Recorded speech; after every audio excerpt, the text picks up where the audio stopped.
কোরবানি বর্জ্যের দুর্গন্ধ থেকে নগরবাসীকে রক্ষায় তৎপর পরিচ্ছন্নতা কর্মীরা। পশুর বর্জ্য ও ময়লা আবর্জনা দ্রুত অপসারণে তোড়জোড়। কোরবানি শেষ হওয়া মাত্র চট্টগ্রাম, রাজশাহী, বরিশাল, রংপুর ও খুলনা সহ সারা দেশে বর্জ্য পরিষ্কারে নামেন সিটি কর্পোরেশনের পরিচ্ছন্নতা কর্মীরা। অলিগলি ঘুরে ঘুরে ট্রলি, ড্রাম, ট্রাক সহ নানা পরিবহনে করে বর্জ্য নিয়ে যান তারা। ওয়ার্ডের যে যতগুলো কাজ দরকার আবর্জনা পরিষ্কার করার জন্য সবগুলো চলতেছে।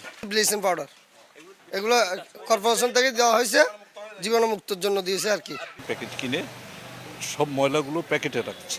দুর্গন্ধের পাশাপাশি জীবাণু যেন ছড়াতে না পারে সেজন্য প্রধান সড়ক সহ কোরবানির স্থানগুলোতে ছিটানো হয় ব্লিচিং পাউডার সহ নানা জীবাণুনাশক। আর এসব কর্মযজ্ঞের তদারকিতে নামেন খোদ সিটি কর্পোরেশন মেয়র ও প্রশাসকরা। ছিল মোবাইল টিমও।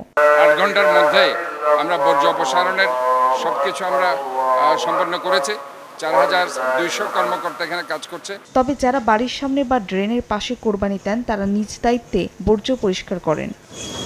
ফাহরিয়া ফারজানা, সময় সংবাদ।